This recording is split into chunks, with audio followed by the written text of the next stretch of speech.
네, 오늘 함께 볼 말씀은 마태복음 2장 19절에서 23절까지 말씀 우리 같이 보겠습니다. 마태복음 2장 19절에서 23절까지 말씀 우리 한 목소리로 같이 읽겠습니다. 헤롯이 죽은 후에 주의 사자가 애굽에서 요셉에게 현명하여 이르되 일어나 아기와 그의 어머니를 데리고 이스라엘 땅으로 가라. 아기의 목숨을 찾던 자들이 죽었느니라 하시니 요셉이 일어나 아기와 그의 어머니를 데리고 이스라엘 땅으로 들어가니라. 그러나 아켈라오가 그의 아버지 헤롯을 이어 유대의 임금됨을 듣고 거기로 가기를 무서워하더니 꿈에 지시하심을 받아 갈릴리 지방으로 떠나가 나사렛이란 동네에 가서 사니 이는 선지자로 하신 말씀에 나사렛 사람이라 칭하리라 하심을 이루려 함이로라. 아멘. 할렐루야. 말씀 가운데 귀한 은혜가 저와 여러분의 있기를 소망합니다.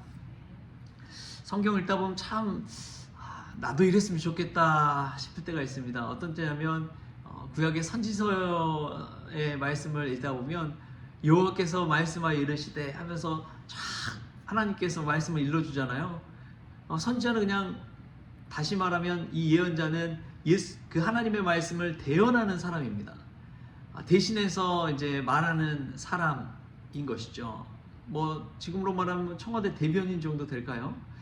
그래서 하나님 말씀 하나님께서 일러주신 대로만 말하면 되니까 얼마나 편하겠어요. 그래서 그냥 스스로 막 고민하고 생각하고 그럴 필요도 없이 그냥 하나님께서 말씀 주신 대로만 딱 얘기하면 얼마나 편합니까?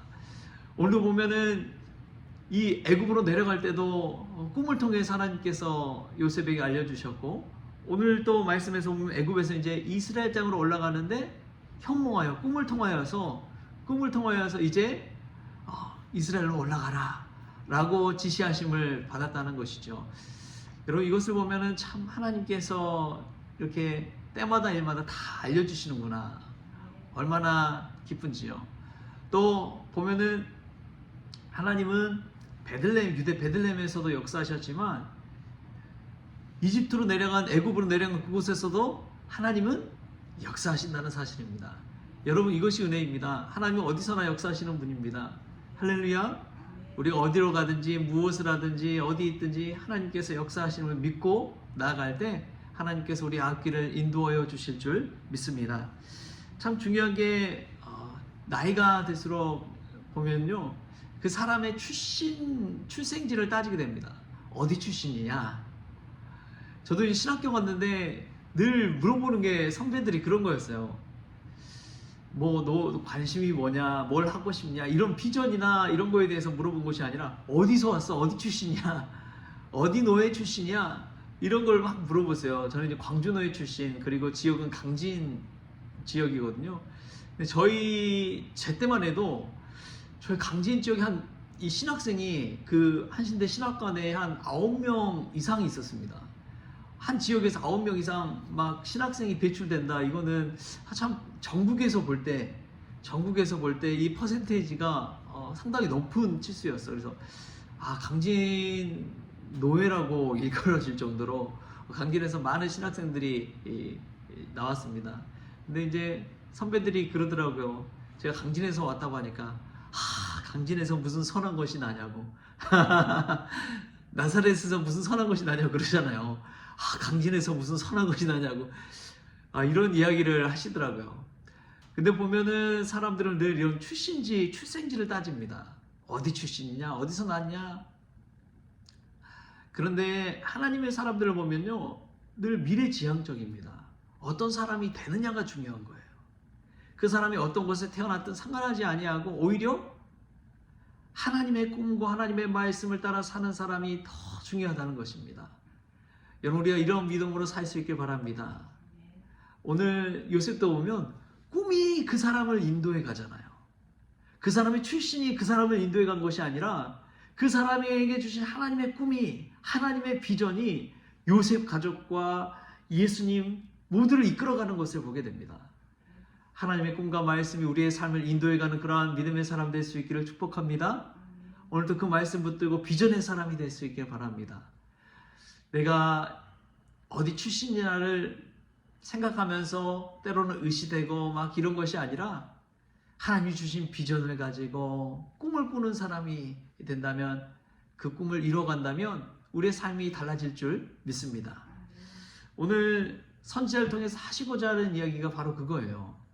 나사렛 사람이라 칭함을 얻으리라, 칭함을 얻으리라. 이럴 때 나사렛 예수 그리스도라고 복음서에 쫙 불려지잖아요. 그래서 애굽으로 유대로 가는 것이 아니라 이 갈릴리 나사렛 지역으로 예수님께서 가게 된 이유를 오늘 말씀에서 우리에게 알려주고 있습니다. 그런데 보면 첫 말씀이 헤롯이 죽은 후예요. 예수님의 복음서 사역을 보면은 이러한 기점들이 다 있습니다. 헤롯이 죽은 후에 이 요셉 가족 애굽에서 이제 이스라엘로 올라가잖아요. 또 세례 요한이 죽은 후에 예수님께서 갈릴리에서 사역을 시작하십니다. 이 시점들이 다 있는 것이지요. 어떤 사람의 죽음은 또 어떤 사람의 탄생을 뜻합니다. 어떤 사람의 끝은 또 어떤 사람의 시작을 알리는 것이죠. 한 시대가 끝나면 또 한 시대가 열리게 되는 것입니다. 마치 뭐 헤롯 왕이 죽으면 끝날 것 같은데 또 보면은 이 고난이 끝나지 않는 거예요. 헤롯이 죽은 후에 그 다음에 임금이 된 사람이 아켈라오입니다. 헤롯 아켈라오예요. 예수님 당시에도 헤롯은 여우와 같다고 막 예수님께서 이야기하시잖아요. 근데 이제 이 오늘 말씀 19절에 헤롯이 죽은 그 헤롯은 헤롯 대왕이라고 그렇게 칭합니다. 그리고 그 아들들이 헤롯 아켈라오, 헤롯 안티파스, 헤롯 아그리빠, 헤롯 빌립, 다 헤롯이에요 그냥. 그래서 성경에서 헤롯 그러는데 똑같은 사람이 아니라 이 헤롯 대왕의 아들이라는 것을 우리가 좀 염두에 두고 생각하면 됩니다. 그러니까 이제 이 헤롯 대왕의 아들 헤롯 아켈라오가 유대의 임금으로 또 등극하게 된 거예요. 등극. 그러니까 이제 유대 예루살렘, 유대 베들레헴 이쪽으로 갈 수가 없는 것이죠. 그래서 이 예수님의 가족이 그쪽이 아니라 저 위쪽 변방의 갈릴리라고, 이방의 갈릴리라고 불리는 저 북쪽 갈릴리 지역, 특별히 아주 작은 마을 나사렛으로 갈 수밖에 없었다는 것입니다. 여러분, 이것이 참 하나님의 인도하심이 아닌가 싶습니다. 내 똑같은 곳으로, 익숙한 곳으로 가고 싶어 하는데 하나님은 그렇게 인도하지 않으세요. 오히려 낯선 곳으로 가게 하십니다. 또 보면은 애굽으로 갔다고 하는데 애굽은 큰 나라잖아요. 그 당시 최고 선진국인데 그 선진국에서 다시 이스라엘로 가는데 이스라엘에 또 수도나 이런 것도 아니고 예루살렘도 아니고 저 변방의 갈릴리 지역, 저 끄트머리 위쪽에 있는 갈릴리 지역으로 보내십니다. 이 갈릴리 지역에서도 가버나움이나 좀 갈릴리 지역에 살만한 곳이 아니라 오히려 나사렛이라는 작은 마을로 예수님의 가족이 가게 됩니다. 하나님은 때로는 사람이 원하는 대로 크고 넓고 좋은 곳으로만 갔으면 좋겠는데 하나님의 뜻과 비전은 또 다른 것 같아요. 하나님은 늘 작은 곳, 또 연약한 곳, 힘든 곳, 고난이 있는 곳, 그곳을 향해 가게 하십니다. 예수님께서 하신 말씀이 좁은 길, 좁은 문으로 가라 라고 이야기하잖아요. 요즘 내가 이제 읽고 있는 책이 이제 칠극이란 책입니다. 칠극이란 7개의 이제 죄, 카톨릭에서 말하는 7개의 대죄죠. 7개의 죄에 관해서 이 죄를 어떻게 극복할지에 대해서 이야기합니다. 가장 큰 죄는 교만이라고 합니다. 근데 교만을 이길 수 있는 방법이, 극복할 수 있는 방법이 겸손이라고 이야기해요. 교만한 사람은 높은 곳을 향해서만 많은 권력을 가지고자 하는 그곳을 향해 나아가지만 겸손한 자는 낮은 곳을 향해 나아간다는 거예요. 연약한 자리, 누군가를 위해 군림하기보다도 나 자신의 부족함을 알고 엎드리는 자리로 나아가게 한다는 것입니다. 높은 자리로 올라갈수록 위태롭지만 낮은 자리로 갈수록 편안하게 된다는 거예요. 그 사실을 깨닫지 못하고 세상에서는 높은 곳으로 사람들이 가고 싶어 하잖아요. 성공의 자리는 위태로운 자리입니다. 언제 어느 때에 바닥으로 아래로 곤두박질 칠지 모르는 자리예요. 그러나 겸손한 자리는 늘 엎드리고 하나님 앞에서 낮게 이렇게 자신을 낮추다 보면 오히려 하나님께서 그 사람을 올려주시는 것이죠. 주 앞에서 낮추라 그리하면 주께서 높이시리라. 여러분, 겸손의 자리로 나아가야 될 줄 믿습니다. 예수님의 가족을 보면은 그러한 겸손의 자리인 나사렛으로 가게 되는 것이죠. 우리도 나사렛을 향해서 나아가는 겸손의 사람들 될 수 있기를 바랍니다. 나 자신이 누구인지를 아는 것이 지혜의 시작입니다. 여러분, 내가 누구인지를 나 자신 한번 살펴보십시오. 내가 강합니까? 내가 믿음이 충만합니까? 내가 다 알고 있습니까? 내가 잘났습니까? 여러분, 나 자신을 볼 때마다 참 낮아지는 것이지요. 늘 실수투성이 허물투성이지요. 죄인이지요. 의로운 것은 하나도 없지요. 나 잘난 맛에 사는 것 아닙니까? 그러나 하나님 앞에서 내가 누구인지를 깨달을 때 우리는 겸손할 수밖에 없습니다. 오늘 또 하나님의 말씀 앞에서 겸손히 나사렛을 향해 나아가는 저와 여러분 될 수 있기를 바랍니다.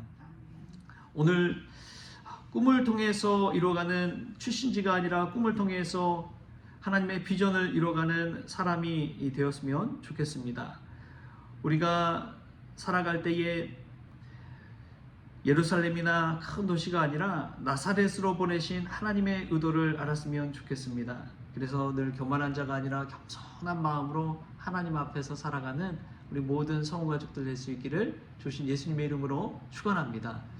기도하겠습니다. 좋으신 하나님 감사합니다. 오늘 또 새벽을 깨워 하나님 앞에 나오게 하여 주시니 감사합니다. 하나님 앞에서 엎드리며 나아갈 때에 우리가 어떤 출신지 어디에서 왔는지가 중요한 것이 아니라 앞으로 어디를 향해 가는지가 중요한 드리머가 될 수 있도록 꿈꾸는 자들이 될 수 있도록 주님 축복하여 주옵소서. 하나님, 어떤 자리든 교만하지 아니하게 하시고 성공했을 때 더 자신을 낮추고 겸손한 자들 될 수 있도록, 또 하나님 앞에서 내가 누구인지를 분명히 알고 내가 죄인이요 나는 넘어질 수밖에 없는 자요 나는 죽을 수밖에 없는 유한한 존재라는 사실, 나는 흙으로 지음받아 흙으로 돌아갈 수밖에 없는 존재라는 사실을 알고 늘 겸손하게 하여 주옵소서. 감사하며 예수님의 이름으로 기도하옵나이다. 아멘. 우리 주기도문으로 오늘 새벽 기도를 마치겠습니다. 하늘에 계신 우리 아버지여, 이름이 거룩히 여김을 받으시오며 나라가 임하시오며 뜻이 하늘에서 이루어진 것 같이 땅에서도 이루어지이다.